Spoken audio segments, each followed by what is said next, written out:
Bonjour et bienvenue dans cette nouvelle good news. En fait, on va faire une good news et je dirais pour moi c'est prise 2 parce que ben, la vidéo a disparu. Alors c'est la valse des vidéos qui disparaissent ou qui s'enregistrent pas en ce moment, ce qui me fait dire sommes-nous seuls? Oui, sans être victime, euh, est-ce qu'on dérange quelqu'un?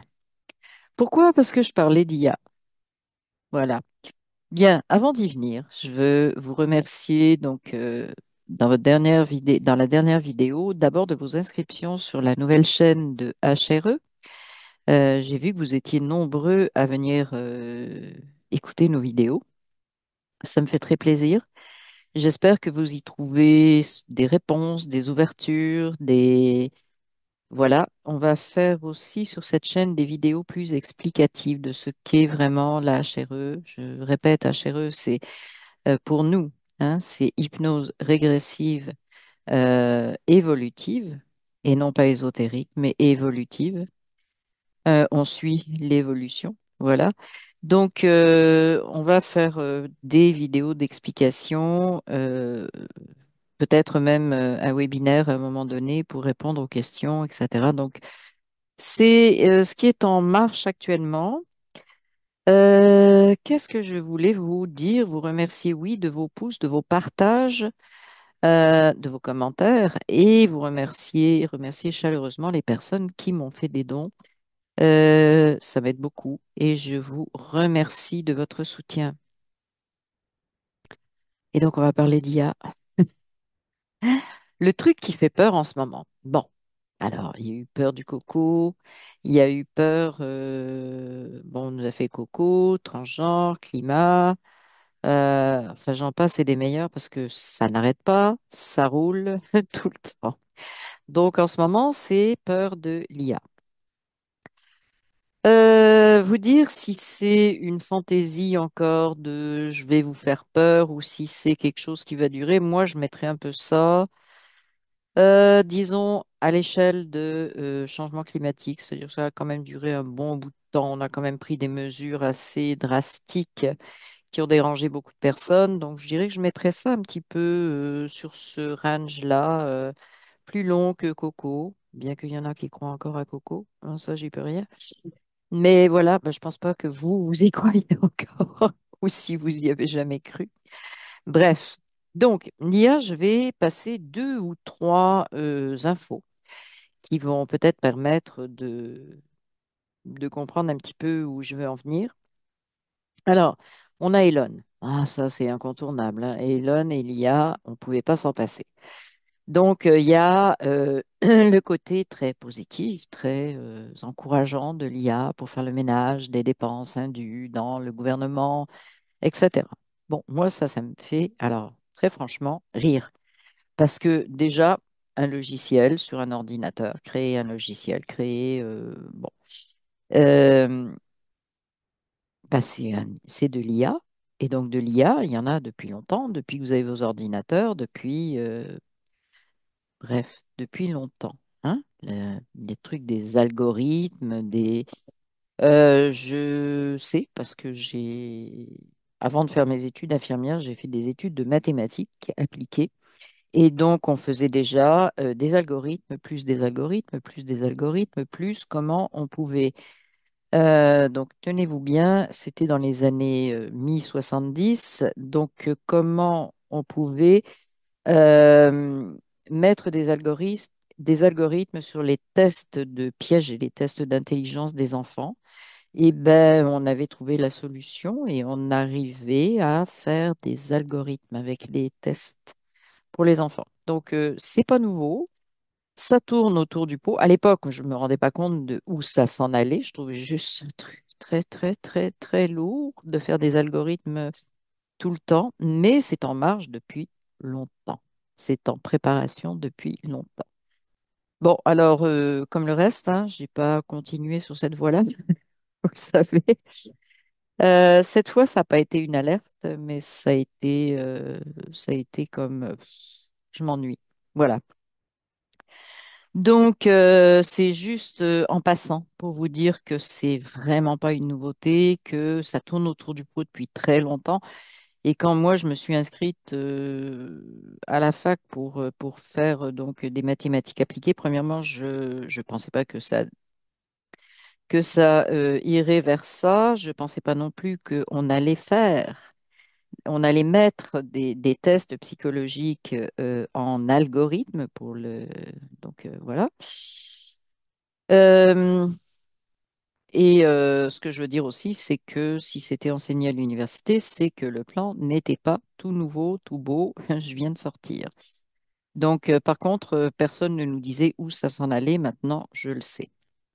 Donc voilà, l'histoire de ménage des dépenses, etc. Bon, ben ça, on crée un algorithme, un logiciel, et puis voilà quoi. Il faut s'arrêter d'appeler IA ce qui n'en est pas, ou de ne pas appeler IA ce qui en est depuis déjà longtemps. Hein. C'est dans les deux sens.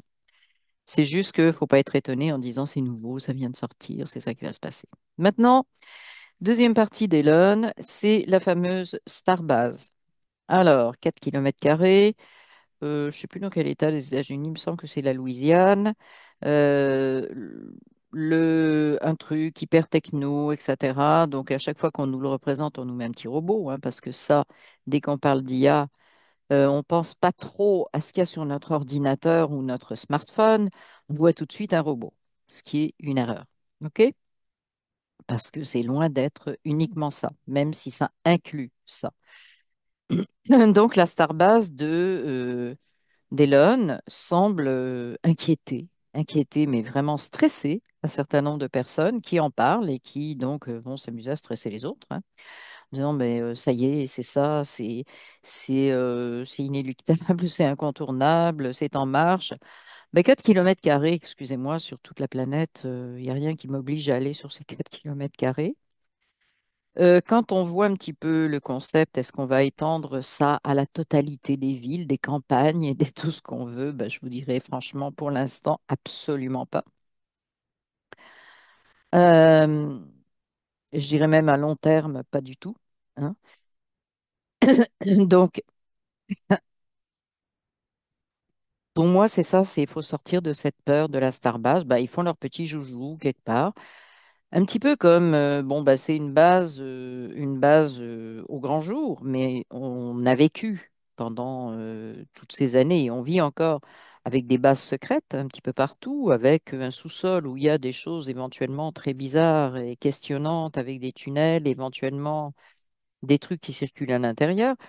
Bon, ceci dit, il n'y a rien, ça ne nous empêche pas de vivre comme on a envie de vivre. Et il faut prendre ça de cette façon-là. C'est ça que je veux dire. Alors oui, il y a le projet aussi de Zouk Zouk, hein, qui veut faire un truc identique, de Jeff B, qui veut faire aussi son truc comme ça. Bon, mais s'ils font des 4, même 10 km², bon, ben, moi, je vais pas là, quoi. C'est comme j'ai décidé de jamais aller à Disneyland. Bon, ben, j'y vais pas, mais Disneyland continue d'exister. Il y a des totos qui vont là. Bon, ben, c'est parfait. Moi, j'ai rien contre. Bah, j'ai rien contre. Non, j'ai fait un choix. J'y vais pas. Donc, j'irai pas non plus sur les Starbase ou les trucs identiques. Euh, J'irai pas y vivre. Bon, je sais pas, comme touriste, je sais pas. Je suis pas sûre. Pas sûre que je voudrais faire ça. Je pense que j'ai d'autres projets comme touriste. Mais voilà, quoi, il faut se détacher émotivement. Il faut réaliser que c'est pas la première fois qu'il y a des bases. Il y a des bases de l'armée dans lesquelles on ne peut pas rentrer depuis des années. Moi, j'en connais ici même au Québec. Il y en a en France. Il y en a, on rentre pas comme on veut, etc. Il y a des gardes partout. Bon, il n'y a rien de... Et c'est pas parce qu'il y a une base de l'armée que ça va changer notre vie au quotidien et que le blé ne poussera plus autour, hein, ni le maïs, ni quoi que ce soit, et qu'on pourra plus se nourrir. Donc, il faut s'arrêter de paniquer et quand on écoute ce genre de vidéo, comme moi j'ai écouté, parce que je voulais écouter jusqu'à la fin, ben, c'est une bonne occasion de prendre du recul, c'est une bonne occasion de savoir ce qui se dit aussi et de voir à quel point certains alerteurs peuvent paniquer. Donc, j'en dirai pas plus. Je suppose que parmi vous, quelques-uns ont déjà regardé cette vidéo. qui était très alarmiste. Et c'est pour ça que j'en parle. On respire par le nez. Et puis, voilà. Alors après, j'ai un truc marrant que je veux partager avec vous. C'est un article scientifique au Japon qui a été publié alors à grand renfort de presse en disant l'IA a écrit un article scientifique au Japon, c'est extraordinaire. Ouais. Alors, je vous signale que les dictaphones, ça existe depuis longtemps, ok, et que sur n'importe quel logiciel, oui, de traitement de texte, on vous propose maintenant l'IA pour écrire à votre place sur n'importe quel CMS, blog, etc. Je parle à WordPress, etc. Maintenant, il y a l'IA qui est rentrée. À nous de dire oui, à nous de dire non, hein. Franchement, moi, je dis non, je coche la case non à chaque fois, et puis voilà. C'est un choix. Mais bon, ça n'a rien d'extraordinaire que il y ait eu cet article écrit. C'est vraiment l'enthousiasme qu'il y avait dans cet article qui en parlait, qui lui semblait écrit par un humain et pas par l'IA, je ne sais pas. C'était vraiment comme regarder le progrès. Non, il n'y a pas de progrès là. Il n'y a pas de progrès. Il y a juste des cerveaux vides qui savent plus écrire par eux-mêmes. C'est ça que ça veut dire. Ça veut dire que il y a des scientifiques qui font des publications, ils sont même pas capables de rassembler leurs idées. Moi, c'est ça que ça me dit, hein. De rassembler leurs idées comme il faut, de maîtriser leurs choses. Ils n'ont même pas la fierté de ça. Bon, ça, moi, c'est la question que ça me pose. Et puis, il y a un autre volet que je veux aborder aussi, en dehors de tout ça. Bon, il y a des trucs rigolos, oui, il y a des trucs, faut pas paniquer. Il y a ce qui arrive actuellement, c'est le diagnostic IA, hein. Donc, j'ai vu, il y a des médecins qui paniquent, ça y est, 30 ans de carrière, j'ai plus qu'à aller chercher un boulot chez McDo, l'IA va trouver à ma place. Alors, à ce niveau-là, je pense que nous, en tant qu'utilisateurs de ces services, donc éventuellement d'un diagnostic, un rôle à jouer. Donc, c'est à nous de savoir si on veut, premièrement, vérifier si l'IA va être utilisée. Et si oui, bah, il faut se positionner. On refuse ou on accepte. Et on ne se fait pas imposer quoi que ce soit.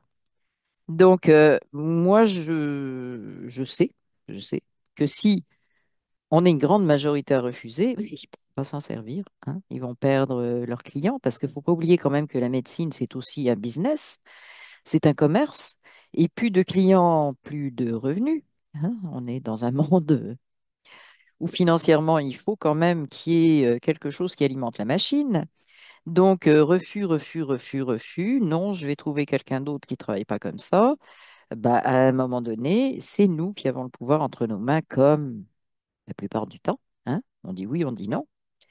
C'est comme ce que je vous disais sur écrire des articles, des textes à notre place. Ben, on dit oui, on dit non, hein. C'est toujours la même chose. Donc, je veux vraiment, là, je mets ça un petit peu à part, le diagnostic, parce que beaucoup de personnes, ça arrive actuellement en tout ce qui est imagerie médicale, c'est en train de rentrer, mais c'est à nous de nous positionner tout de suite, de vérifier tout de suite, même si on sait que ça n'est pas utilisé à l'endroit où on va, de poser la question, comme ça, d'ouvrir la boîte en disant j'espère que c'est pas bah, pour les gens qui veulent pas, hein. Les gens qui veulent après, tant mieux pour eux. Mais pour les gens qui veulent pas, j'espère que c'est pas l'IA qui va lire tel truc. Comme ça, plus on va avoir de réactions d'avance, moins ils seront tentés de mettre l'IA. Parce que là, il va y avoir, ben non, mais les gens, ils en veulent pas. On ne l'a pas encore, mais les gens, ils en veulent pas. Donc réfléchissez, c'est à nous déjà maintenant de nous positionner. Voilà ce que je voulais dire sur l'IA et je veux surtout dire, mais arrêtons de paniquer, arrêtons de voir ça comme le gros truc, machin truc. Bon, on nous parle de robots, on nous parle de cellules cérébrales mélangées avec des cellules robotiques. On nous parle d'articles, de recherches qui auraient été faites entre plusieurs universités, Chine, États-Unis, etc. Euh, tout ça est bien beau. Moi, je me dis derrière toutes ces recherches, qui est là? Qui est là? J'ai posé la question aux gens qui m'en ont parlé. Ah oui, quelles universités et qui finance? Ça aussi, c'est une chose à faire. Et puis, bon, ben, il joue, ok, il joue, mais on n'est pas obligé de rentrer dans le jeu. Et pourquoi je dis ça? Parce que si on rentre dans le jeu émotivement, hein, alors il y en a pour qui c'est youpi, c'est le génie humain. Bon, bah ok, c'est votre truc. Moi, j'ai rien contre. Mais il y a toute une partie, il y a toute une partie de personnes comme moi, en fait, pour qui euh, bah, c'est pas vraiment vers ça qu'on veut s'en aller. Et il faut surtout ne pas être émotif, négatif, c'est-à-dire tomber dans la peur. Parce que vous le savez très bien, et depuis Coco, on l'a vu, la peur, c'est un levier extraordinaire. C'est quelque chose qui fait faire n'importe quoi, n'importe qui, et ça permet après de diriger les pions comme on a envie de les diriger. Donc, la peur, la colère, mais c'est pas possible, qu'est-ce qu'ils vont faire? Et là, c'est qu'on se sent impuissant quand on fait ça. Et c'est pas vrai, on n'est pas impuissant. On est impuissant que si on se dit qu'on est impuissant. Si on refuse donc de se sentir totalement impuissant, comme ce que j'ai entendu dans Starbase d'Elon, la vidéo que j'ai entendue, c'était vraiment on est impuissant, on n'y peut rien, c'est comme ça arrive, c'est épouvantable. Oui, si on en est là, on alimente cet égrégore, on lui donne beaucoup de force par les énergies qu'on est en train d'envoyer. Hein, on envoie des énergies, disons, plutôt sombres à des gens qui sont plutôt sombres. Bon, bah, c'est bien, ça tombe haut, il n'y a pas de problème. Donc, c'est de nous positionner très calmement. Hein. Ça, je pense que c'est vraiment la clé, c'est de sortir de l'hyper-émotivité, c'est de sortir euh, des grands trucs, oui, ça va être ci, ça va être ça, et de se positionner très calmement. Moi, je sais où je suis, point final. Je sais ce que je refuse. Je regarde du coin de l'œil ce qui progresse parce que je sais qu'à un moment donné, il va falloir que je dise non, non, non. Peut-être que des fois, je dirai oui, mais bah oui, je dis oui parce que j'ai un ordinateur.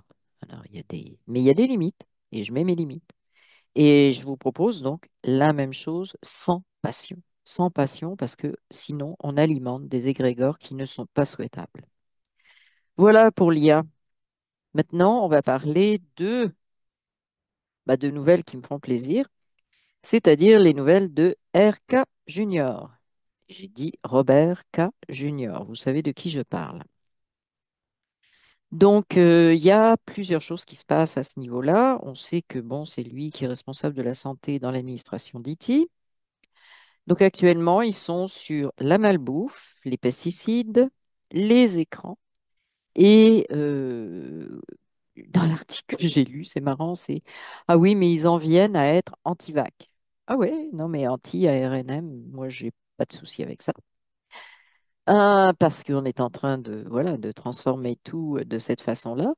Donc, ça, c'est quelque chose quand même que je trouve très intéressant parce qu'il faut vraiment aller chercher le mal à sa racine, mais que ce soit les États-Unis, que ce soit tous les pays occidentaux, quand on parle de malbouffe, de choses préparées industriellement, etc., on le sait, les pesticides, mais ça fait longtemps, pesticides, oui, mais intrants, engrais également, hein, tout ce qu'on pourrait appeler intrants agricoles, entre autres.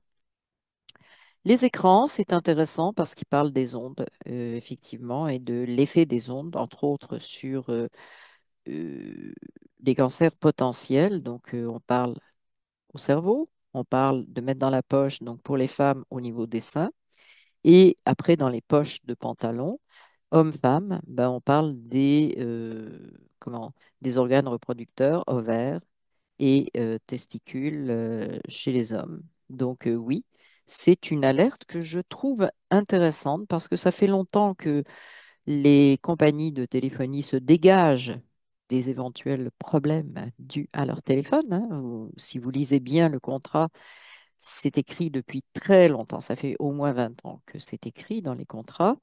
Donc, eux, ils savent depuis ce temps-là, à nous de faire très, très attention et de limiter l'usage de ces trucs-là, outre le fait que, en plus des effets, je veux dire, physiques, de radiation, etc., on a également un effet on capte constamment notre attention,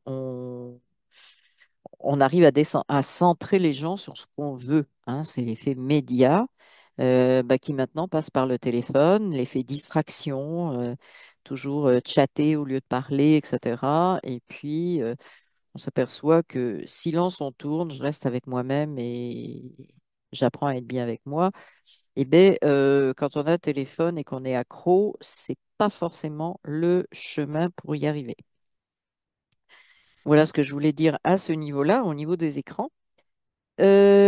Maintenant, euh, alors, une autre chose très intéressante, c'est l'appel de RKJ. À chaque fois, je suis obligée de le lire parce que j'ai toujours tendance à mettre le F à la place du R.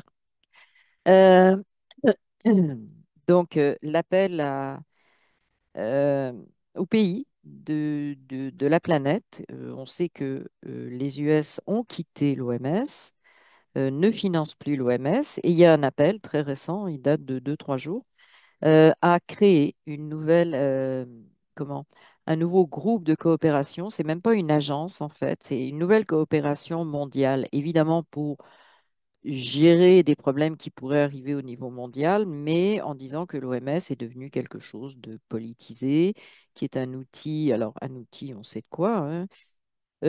Donc voilà, donc de recréer quelque chose avec des bases peut-être plus équitables et surtout pas une espèce de pieuvre qui vient gérer et se mêler de tout ce qui se passe. Donc ça, je trouve ça très intéressant. Pour rappel, l'OMS fait partie de l'ONU qui a ses tentacules partout. Donc, on sait, là, elle s'occupe des enfants, le commerce, avec bon, le commerce, tout, tout. Je veux dire, ils ont des agences partout, partout, partout, dans tous les domaines. Et l'ONU, pour rappel, ben, c'est une création de l'après-guerre. Et avec ce qu'on sait maintenant de ce qui commence à être avéré, même si certains le savaient, mais ça commence à être avéré, être public, on sait de plus en plus que la Deuxième Guerre mondiale n'a pas été la fin de l'empire NAZI, ok, mais bien la continuité. Donc l'OMS, pour moi, l'ONU, avec toutes ses agences, pour moi, fait partie donc, de ce gouvernement NAZI, ok, mondial, qui voulait justement arriver à la domination mondiale, l'uniformisation, etc. Le plan est en train de prendre l'eau, mais il faut bien réaliser ce qu'est l'ONU. Mais voilà, c'est c'est pas un truc pour le bien de l'humanité. Ça n'a pas été conçu pour ça.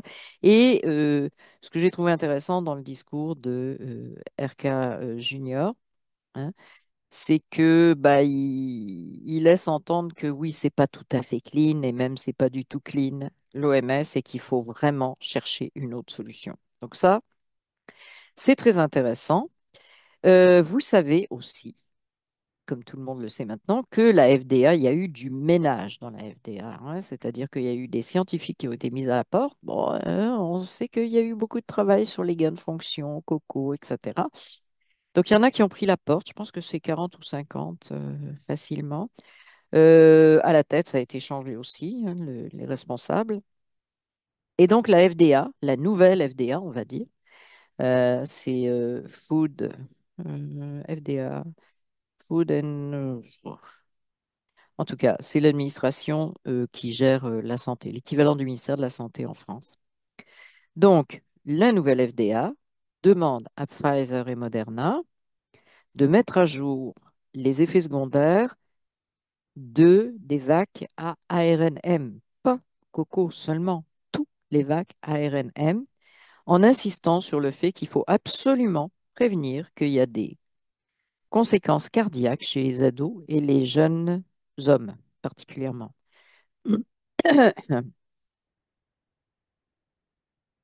Alors, effet ou pas de cette demande, Moderna vient de retirer sa demande d'accréditation de son nouveau vaccin grippe coco, parce que c'est lié, qui est évidemment un vaccin ARN. M. Bon, mais ils se sont retirés du marché. Donc, c'est peut-être un effet, c'est peut-être pas un effet. Alors, j'ai pas vu la liste des effets secondaires. Il est vraiment signalé cette histoire cardiaque, mais il y a d'autres effets secondaires aussi qui doivent obligatoirement être mis à jour par les laboratoires. Euh, il y a vraiment une volonté de mettre un petit peu à genoux et d'arrêter les laboratoires de faire la pluie et le beau temps, de raconter n'importe quoi, etc. Et il y a beaucoup de travail à ce niveau-là. Donc, je voulais vous parler de ça. Je voulais vous parler aussi d'un truc que j'ai trouvé qui, moi, m'a particulièrement à la fois fait plaisir et en même temps dire, mais on se fout de nous, quoi. Les deux en même temps. Hein. Ça arrive souvent, ça. C'est que c'est une université, je pense que c'est le Lakota, mais je n'affirmerai pas, mais il me semble que c'est une université du Dakota, sud ou nord, je ne sais plus, qui est en train de faire des recherches sur le cancer et l'utilisation de la lumière. Alors, je vais aller lentement pour stimuler le système immunitaire, c'est-à-dire nos fameuses cellules tueuses qui sont des cellules de notre système immunitaire et qui tuent les cellules cancéreuses. Alors, c'est une bonne nouvelle, c'est un fait, parce que stimuler le système immunitaire, ça m'a toujours paru être la voie normale, hein, puisqu'on a un système qui est fait pour nous défendre, d'utiliser ça en premier. Par contre, je dis, en même temps, c'est quelque chose qui me choque un peu, oui, parce que si on prend la chimio, et ça je vous préviens tout de suite, la chimio, la radiothérapie, qu'est-ce que ça fait? Ça détruit l'immunité. On a encore des traitements dits expérimentaux, extraordinaires, qui sont des traitements immunologiques.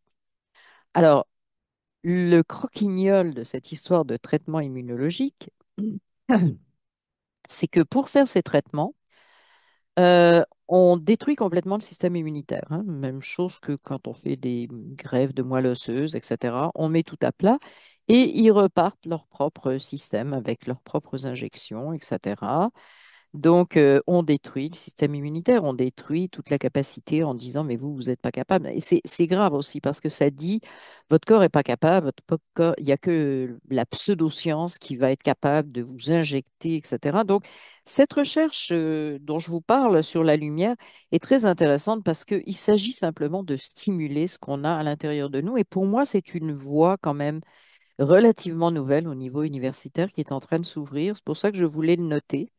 Et je voulais noter aussi que, attention, attention à tous les traitements en cours actuellement, en dehors de celui-là, je parle des traitements hospitaliers, de la, de l'allopathie, sont des traitements qui détruisent le système immunitaire. Pour moi, ça a toujours été une aberration parce que je me suis toujours dit, comment tu peux lutter contre des cellules bizarres si tu n'as plus de système immunitaire qui font le boulot?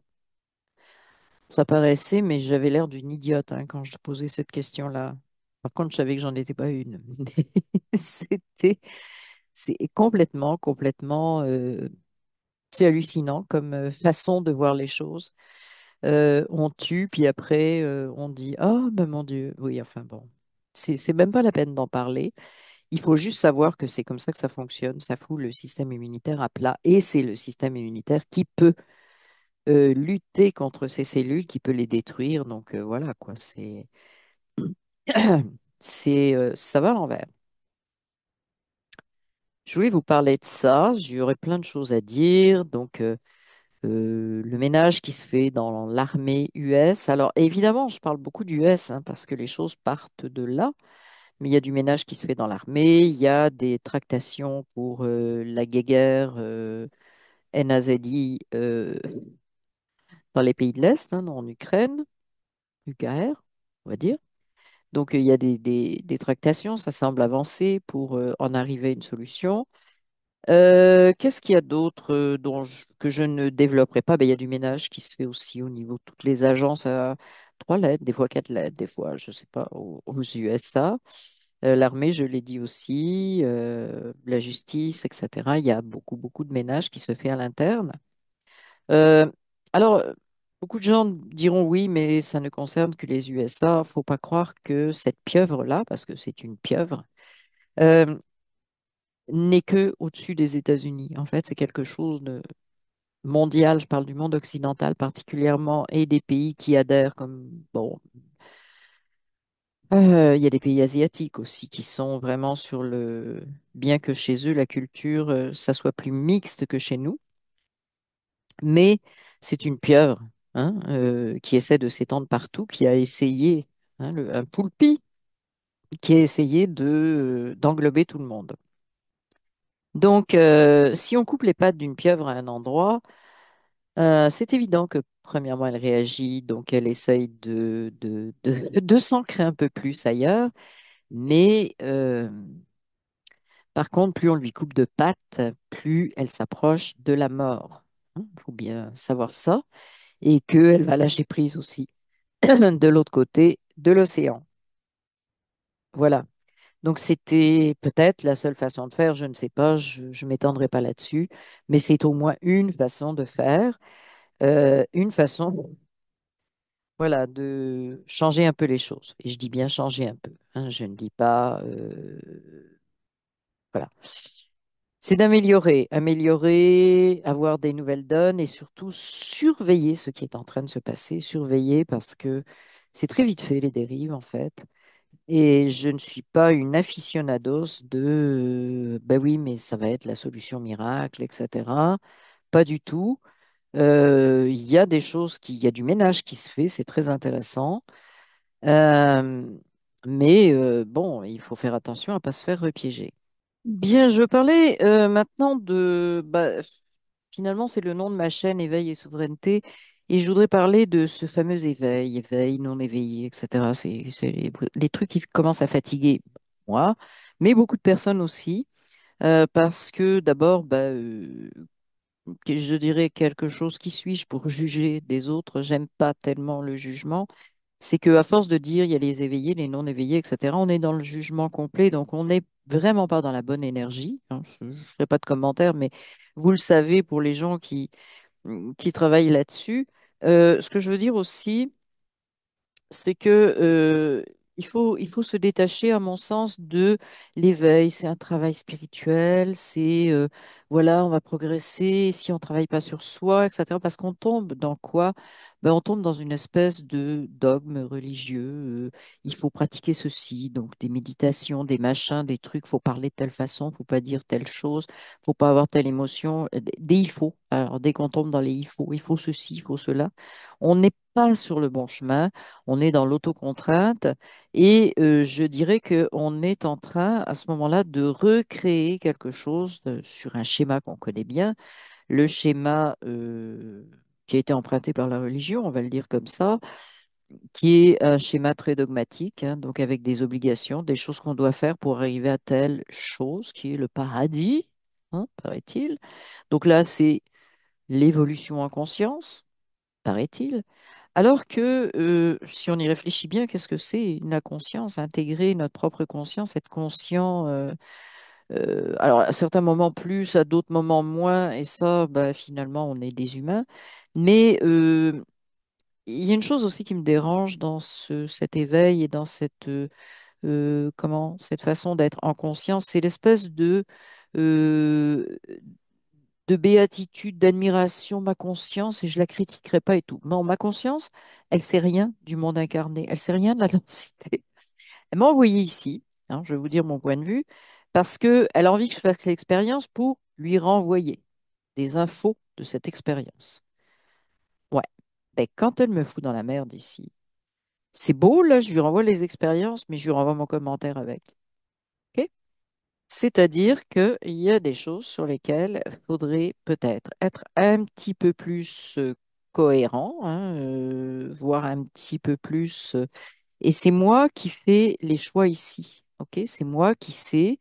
Et donc, à un moment donné, j'ai besoin que ma conscience collabore avec moi incarné et pas seulement l'inverse. Et ça, il faut faire très attention à ça, à mon sens, parce que si on est tout le temps sur l'inverse, hein, c'est la conscience, puis moi je suis le pauvre exécutant, ben, on est comme les enfants de Dieu. Bon, excusez-moi, mais c'est ça. On est retombé là-dedans. Non, je suis moi incarné, j'envoie des feedbacks, mais ça prend une collaboration. Une collaboration, ça veut dire ça joue des deux côtés. Et j'ai donc le droit de lui renvoyer le feedback que je veux, de lui dire sa merde à tel endroit, arrête tes histoires, hein, ou arrête ton truc, moi j'irai pas là. Peu importe ce que tu as envie de savoir, j'irai pas de ce côté-là. C'est moi qui reste euh, là et qui sait ce que je veux vivre et où je mets les limites. Voilà, donc ça c'est un truc sur lequel je voulais vraiment mettre un point parce que je trouve que là on est en train de pour beaucoup de repartir dans un schéma très très religioso néo-religioso, hein, comme on a eu néo-Age, New Age. Ben, on est en train de refaire un schéma parallèle. Il faut faire très, très attention à ça, se questionner et prendre vraiment notre liberté. Notre liberté. Liberté vis-à-vis de tout, hein. Et pas de dogme. On peut prendre plein d'informations, ce qui se passe en physique quantique, etc. On a plein d'informations qui nous permettent d'agrandir notre savoir, notre connexion aussi avec notre conscience qui fait en sorte qu'on a un savoir, hein, pas des connaissances, mais un savoir, hein. Faire la différence aussi entre ce qu'on connaît, ce qu'on apprend et ce qu'on sait, l'accès à la connaissance. Donc voilà, c'est vraiment pour moi un travail à faire, s'arrêter effectivement d'être dans le jugement.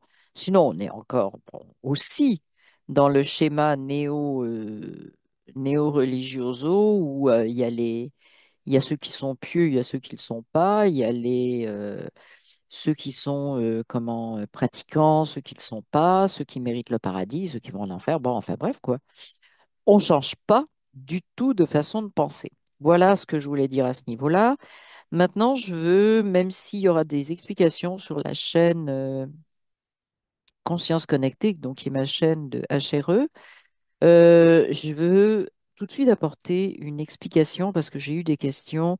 D'abord, on m'a dit, oui, mais c'est Émilie qui est devenue télépathe. Alors, je ne suis pas devenue télépathe. J'ai appris une méthodologie, une façon de le faire, mais bah, depuis toujours, je vois, j'entends, j'ai des phénomènes bizarres et je ne les ai jamais oubliés. Je n'ai jamais mis ça dans une boîte à part. Donc, comment dire, j'ai ça, mais j'ai ça comme tout le monde a ça, hein, sauf que euh, j'ai pas mis beaucoup de barrières. Naturellement, comme ça, parce que peut-être je suis folle, un peu folle, un peu, voilà. Donc, j'ai pas mis de barrière vraiment à ce qui se passait pour moi depuis toute petite. Alors, je considère que je suis pas devenue télépathe. Je considère que j'apprends à m'en servir et j'apprends à systématiser justement ça. Alors, il y a une grande connexion entre la télépathie pour moi et l'intuition, hein. Euh, voilà, donc ça c'est aussi quelque chose d'intéressant. C'est pour ça qu'on publie des vidéos aussi. C'est pour permettre d'ouvrir des champs, pour permettre d'ouvrir des compréhensions, parce que on a tous ces intuitions qu'il se passe ci, ça. On a tous ressenti un certain nombre de choses. Sauf que bah, dans ce monde, soi-disant, il faut pas penser, être, dire, faire de telle et telle façon. Donc c'est la raison d'être de la chaîne. Donc, je vous explique que je suis pas comme ça tombée d'un arbre. J'ai décidé que j'allais apprendre de A à Z la télépathie. Pour moi, c'est une continuité. Mais je veux apporter une précision parce qu'on m'a dit oui, mais alors comme ça, les gens lisent dans les pensées. Non, absolument pas. On est en contact avec la conscience originelle. Euh, à des niveaux de conscience, voilà, où ça n'a aucun intérêt. Les pensées intimes de la personne, ce à quoi elle rêve ou autre, parce que d'abord, ça ne la fera pas avancer. Si on se concentrait là-dessus, ça ne ferait rien avancer du tout, du tout. Ça n'est pas ça qu'on travaille. Et étant donné que c'est la conscience, elle sait très bien où elle nous amène. Elle ne nous amène jamais dans le champ de la pensée. À quoi je suis en train de penser en ce moment. Alors, j'ai trouvé ça particulier comme question, mais en même temps légitime, parce que effectivement, on pourrait se poser la question. Moi, je me la suis jamais posée parce que je sais que les barrières, je les mets où je veux. hein, consciemment, comme ça, là, je les mets où je veux, les barrières. En général, des fois, des fois, il y a des circonstances mais pas au niveau de ma pensée. Au niveau de ma pensée, je donne pas accès. Je donne accès à ce que je veux quand j'ai besoin d'un coup de main, point final. Mais c'est pas ma pensée ordinaire est-ce que je rêve à telle voiture ou est-ce que je veux changer de compagnon, puis ils vont savoir que je suis infidèle. Rien à foutre de ça. Donc, c'est juste pour vous dire, non, ne vous inquiétez pas, on ne travaille pas du tout à ce niveau-là. Ça, je dirais, c'est la rubrique des chiens écrasés pour moi. Et donc, ça ne m'intéresse pas. Il y a des choses bien plus intéressantes à faire pour passer des paliers dans notre évolution, dans notre vie, y compris dans les manifestations physiques, psychologiques, etc. Il y a bien d'autres choses qui se passent. On n'a pas besoin de se polluer avec des trucs comme ça. Et ben, on n'a pas accès parce qu'en fait, la personne ne donne pas l'accès. Et c'est normal, c'est privé, c'est à elle, c'est son jardin secret. Il reste jardin secret. On ne peut pas pénétrer. De toute façon, on est obligé, si vous remarquez dans les sessions d'entraînement qu'on a publiées, on est obligé de demander à la conscience, et on le fait dans les sessions clients, si elle nous autorise à, si elle nous permet de. Donc voilà quoi, c'est pas compliqué. C'est tout ce que j'avais à vous dire aujourd'hui. Je vous donne rendez-vous donc sur cette chaîne aussi, bah, toujours sur Éveil et Souveraineté, mais sur Conscience Connectée aussi parce que on fait progresser les choses le plus possible et le plus bah, rapidement. C'est pas forcément un objectif de rapidité, mais on essaie d'amener beaucoup de matériel autant qu'on peut le produire d'ailleurs, parce que c'est quand même de la production humaine. Et donc, je vous donne rendez-vous là parce qu'on va amener pas mal de précisions aussi au niveau de comment les choses se font, c'est quoi une séance, c'est quoi différentes étapes au niveau concret, quoi, pour les personnes qui veulent se servir de cet outil, qui veulent en profiter, en bénéficier et avancer grâce à ça. Et voilà. Et puis en dessous donc de cette vidéo, vous allez retrouver évidemment les liens de la chaîne Conscience Connectée. Vous allez retrouver tous mes autres liens que je mets habituellement, le lien de PayPal pour les gens qui veulent faire des dons, le lien de la formation d'énergéticien, parce que bon, on est encore dans le monde énergétique. Et ben oui, même dans chez eux, ce sont des choses qui sont connectées. Euh, et les liens de mes réseaux sociaux. Voilà, vous trouverez tout ça en dessous. N'oubliez pas de mettre des pouces, de partager, de faire quoi encore? De commenter. Je vous en remercie et je vous dis à la prochaine Good News. Bon, ouais, on va continuer sur les Good News. Salut!